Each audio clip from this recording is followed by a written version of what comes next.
नमस्कार दोस्तों, आज की कहानी है रेल का सफ़र। एक लड़का करीब 19 साल का था।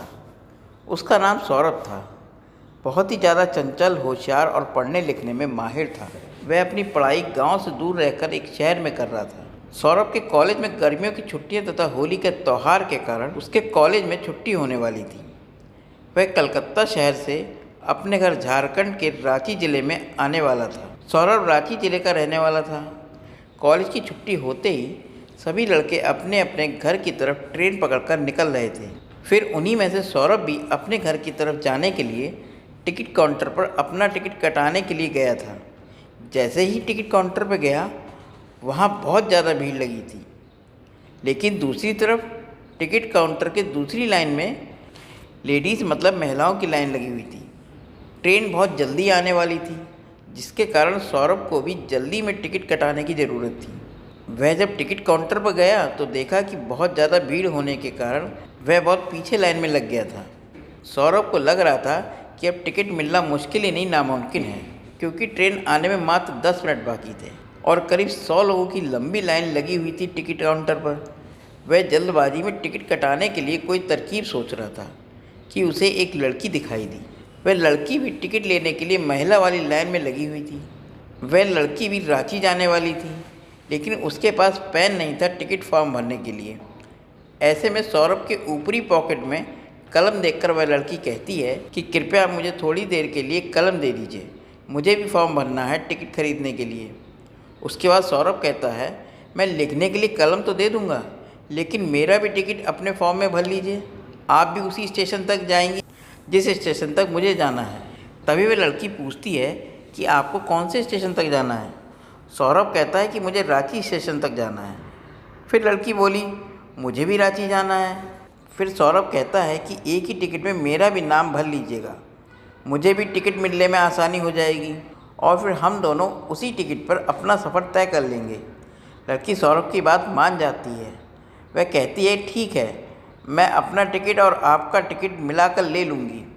फिर सौरभ अपने पॉकेट से पैसे निकालता है, उस लड़की को दे देता है ताकि वह टिकट ले सके। हम दोनों टिकट लेकर दौड़े दौड़े ट्रेन के पास आते हैं। जैसे ही ट्रेन में दोनों लोग चढ़ते हैं, ट्रेन 1 मिनट बाद ही चल पड़ती है। सौरभ और वह लड़की दोनों चैन की सांस लेते हैं और दोनों आमने सामने वाली सीट पर बैठ जाते हैं। हावड़ा स्टेशन से रांची स्टेशन तक जाने के लिए करीब करीब 8 से 9 घंटे लगते हैं और वह भी यह सफ़र रात का होता है।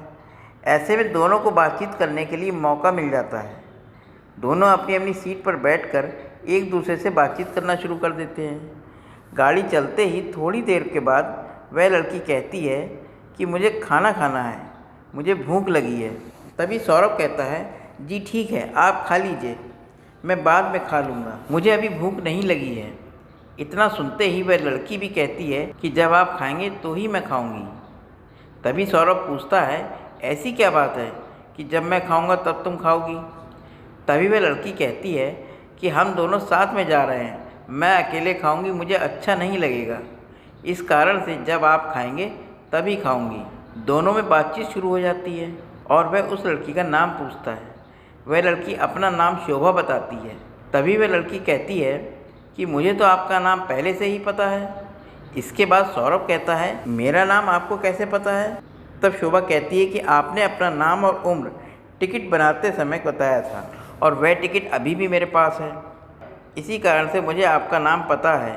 तभी सौरभ कहता है कि मुझे तो यह पता भी नहीं है, आपको मेरा नाम भी पता होगा, मुझे तो याद भी नहीं है कि मैंने अपना नाम आपको कभी बताया भी होगा। तभी लड़की कहती है कि आपने ही तो बताया था, मैं तभी तो जानती हूँ। रात बहुत ज़्यादा हो जाती है, दोनों अपनी अपनी सीट पर सो जाते हैं। सुबह के 3 बजे नींद टूटती है दोनों की। उसके बाद दोनों अपनी अपनी पानी की बोतल से आमना सामना होता है और फिर दोनों एक दूसरे से बातचीत करना शुरू कर देते हैं। ऐसी बात करते करते सुबह के 6 बज जाते हैं। दोनों की ट्रेन रांची स्टेशन पर पहुंचने वाली होती है। दोनों सोचते हैं कि अब तो हमें एक दूसरे से अलग हो जाना है। सौरभ को लड़की बहुत पसंद आती है, मतलब कि सौरभ को शोभा बहुत पसंद आती है और शोभा को सौरभ बहुत पसंद आता है। लेकिन दोनों बिना कुछ बात किए एक दूसरे से दूर जाने के लिए तैयार हो जाते हैं। जैसे ही ट्रेन रुकने वाली होती है, वैसे ही लड़की मतलब कि शोभा और सौरभ दोनों अपना अपना सामान उठाते हैं, अपने अपने घर की तरफ चल देते हैं। सौरभ और शोभा दोनों अपने अपने घर पहुंचते हैं। उसके कुछ देर बाद सौरभ के मोबाइल पर एक कॉल आता है। सौरभ अपना मोबाइल से कॉल रिसीव करता है और कहता है कि आप कौन बोल रही हैं। तभी उधर से आवाज़ आती है कि मैं शोभा बोल रही हूँ। ये सुनकर सौरभ का मन विचलित हो जाता है। वह खुशी के मारे इधर उधर घूमने लगता है, क्योंकि सौरभ को शोभा का नंबर तथा उसका कॉल देखकर उसे बहुत ज़्यादा खुशी मिलती है। तभी शोभा मोबाइल पर कहती है कि आप अपने घर पहुंच गए हैं। कि हाँ, अभी अभी अपने घर पहुंचा हूँ। इसके बाद सौरभ शोभा से पूछता है कि आप अपने घर पहुंच गई हैं। तभी शोभा कहती कि मैं 1 घंटे पहले पहुंच चुकी थी। मुझे नहाने और फ्रेश होने में टाइम लग गया था, इसलिए मैं 1 घंटे बाद फ़ोन कर रही हूँ। अब दोनों में खूब अच्छी तरह से बातचीत होने लगी है। दोनों दिन रात मिलकर बातें करते रहते हैं और अब दोनों में काफ़ी ज़्यादा मित्रता हो गई थी और एक दूसरे से प्यार करने लगे थे। एक दूसरे से मिलने के लिए एक दिन स्टेशन पर बुलाया और स्टेशन के बाजू एक पार्क था, वहीं दोनों एक दूसरे से मिलने का समय भी फिक्स किया था। फिर दोनों मिला करते थे। दोनों एक दूसरे को बहुत अच्छी तरह समझ चुके थे तथा शादी करना चाहते थे। इसके बाद दोनों अपनी शादी के लिए अपने अपने घर वालों को कहते हैं। दोनों के घर वाले आपस में बातचीत करते हैं और शादी के लिए राज़ी हो जाते हैं। यह सुनकर शोभा की खुशी का ठिकाना नहीं रहता और वे अपनी शादी के बारे में सुनते ही दोनों खुश हो जाते हैं और जमकर बातें करने लगते हैं। इसके कुछ दिनों बाद ही दोनों की शादी हो जाती और फिर दोनों एक दूसरे के साथ खुशी खुशी से परिवार में रहने लगते हैं। दोनों का रिश्ता एक बहुत ही ज़्यादा बेहतरीन और बेहतर ढंग से निभाया जा रहा था, क्योंकि दोनों एक दूसरे से बेहद प्यार करते हैं। दोस्तों, आपको ये कहानी कैसी लगी? अगर अच्छी लगी हो तो मेरे चैनल को लाइक करें, सब्सक्राइब करें और शेयर करें। धन्यवाद दोस्तों।